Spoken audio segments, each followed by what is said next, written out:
انا عايز بس اقول اي حاجه قبل ما اتكلم في اي حاجه، عشان الناس كانت بتقول دايما الاهلي ما بيكسبش الا بالحكام.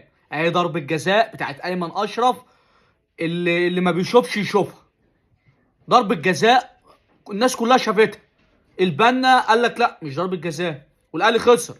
يعني الاهلي النهارده خسر. انا مش عايز اعلق الشماعه على ضربه الجزاء بتاعت ايمن اشرف، بس انا قلت بدات الفيديو ليه؟ لان ناس كتيره قوي كانت تقول لك ايه، اصل الاهلي ما بيكسبش الا بالحكام، اصل الاهلي مش عارف ايه. ضربه جزاء لايمن اشرف على حساب النادي الاهلي ما اتحسبتش، وضربه جزاء كانت هتغير الماتش كله، كان الاهلي هيبقى فارق بجونين.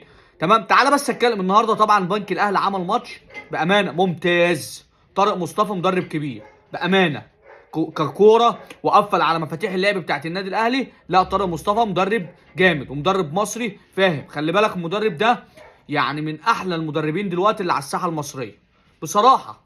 لا، مدرب وقفل على المفاتيح بتاعت النادي الاهلي، مدرب كويس ومدرب وطني ومدرب واعد بصراحه.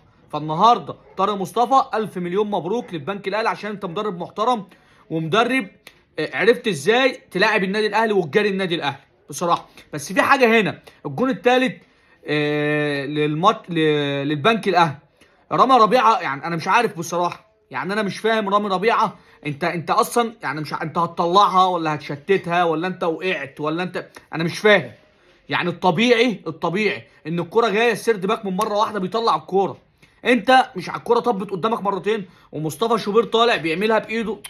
ففي لعبكه، في لعبكه هنا. في سؤال، هل محمد عبد المنعم مؤثر في خط الدفاع بتاع النادي الاهلي؟ انا واحد من الناس اهو بقول لك محمد عبد المنعم سيرد باك عصري، مش سيرد باك بتاع زمان اللي هو اي شلوت، لا سيرد باك لعيب كوره. اي نعم في حته التعالي شويه، بس لا هو سيرد باك بيلعب كوره وبتاع كوره. النهارده في عمر كمال عبد الواحد، تحس ان التيشيرت بتاع النادي الاهلي تقيل عليه قوي، تحس ان التيشيرت تقيل عليه. الجون الثاني عمر كمال عبد الواحد مفوت الكوره بيلعب على الاوفسايد. مفيش الكلام ده. ما هو حاجه من الاثنين، هل انت مش منسق مع الخط الدفاع بتاعك؟ مش كلكم مش واقفين على خط واحد؟ ما هو انت لو مش منسق مع الخط الدفاع بتاع النادي الاهلي كلكم مع بعض، دي نصيبه سودا. يعني عشان الكرة تيجي كده بالشكل ده نصيبه سودا. لعيبه السرد باكات بالباكات بتبقى طالعه عامله زي نظام خط واحد كده، خط مستقيم. ليه؟ لان ده اوفسايد. ده اللي احنا عارفينه عن الكوره. لكن انت يا عمر كمال عبد واحد مش عارف اللعيبه السرد باكات اللي معاك والباك ليفت اللي هناك مغطي الاوفسايد، انت مش شايف. دي حاجه بقى، دي نصيبه سودا. انت بتلعب في النادي الاهلي وراجل يعني دولي، بتلعب في منتخب مصر. فلو انت مش ظابط حته الاوفسايد او التسلل مع الخط الدفاعي بتاعك، دي نصيبه سودا. دي نصيبه سودا. عشان خاطر الكره تعدي كده بالشكل ده وانت بتلعب على الاوفسايد، وانت اصلا الكره ما فيهاش اوفسايد. الجون الثاني الكره ما فيهاش اوفسايد. فعمر كمال عبد واحد، فانا شايف ان النهارده عمر كمال عبد واحد لو هنديله كام من 10، لا هنديله صفر بصراحه. انا شايف انه في كذا كره، مش الكره دي بس، في كذا كره الكره بتطلع من رجله غلط، الباص غلط، يعني الاستلام والتسلم فيه حاجات كتير غلط. تمام. النهارده يعني النادي الاهلي المفروض ان انت راجع من بطوله واخد كاس مصر على حساب نادي الزمالك. نادي الزمالك فرقه تقيله وفرقه كبيره، فالمفروض يبقى انت راجع في ثقه. هل الثقه دي اتقلبت عكس؟ سؤال. يعني هل الثقه اتقلبت عكس؟ انا مش فاهم. لان المفروض انت نادي كبير، دي مش اول بطوله انت بتاخدها. المفروض انت خدت البطوله بتقفل الباب بتاع البطوله وبتخش في بطوله تانية.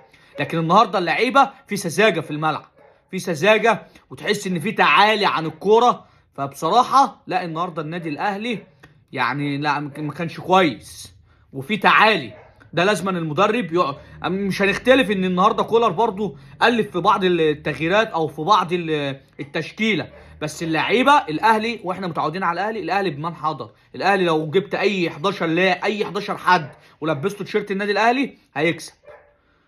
اي نعم كولر تشكيله، اي نعم قلب فيها شويه، بس الاهلي هو الاهلي. فمش عايزين برضو نقول اصل كولر وبتاع، مفيش مشكله، بس اللعيبه في تخاذل النهارده جامد جدا. طبعا الجونه النهارده كسبت نادي الزمالك 3-2. يعني برضه علاء عبعال كان عامل ماتش 10 على 10 بصراحه. وعلاء عبعال من المدربين اللي هم بيعرفوا يلعبوا الفرق الكبيره.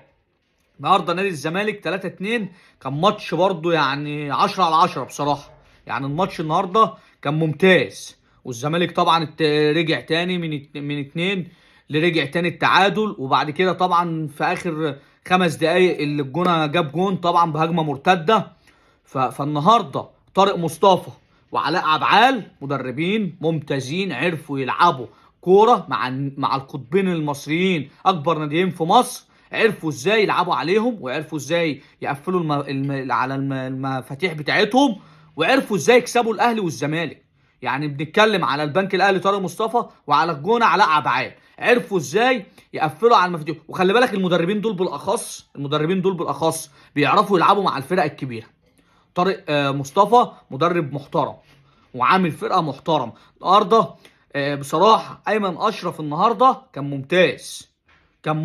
ايمن اشرف انا كنت انا يعني من اكتر الناس كنت زعلان ان ايمن اشرف ماشي، لان ايمن اشرف يعني كاخلاق وكروح ايمن اشرف ممتاز. وعلى فكره ايمن اشرف بيفيد اي فرقه. النهارده شفنا ايمن اشرف بيلعب كوره، يعني بيلعب بروح بامانه. ممكن عشان خاطر النادي الاهلي يعني بيبعت رساله او بتاع، حقه.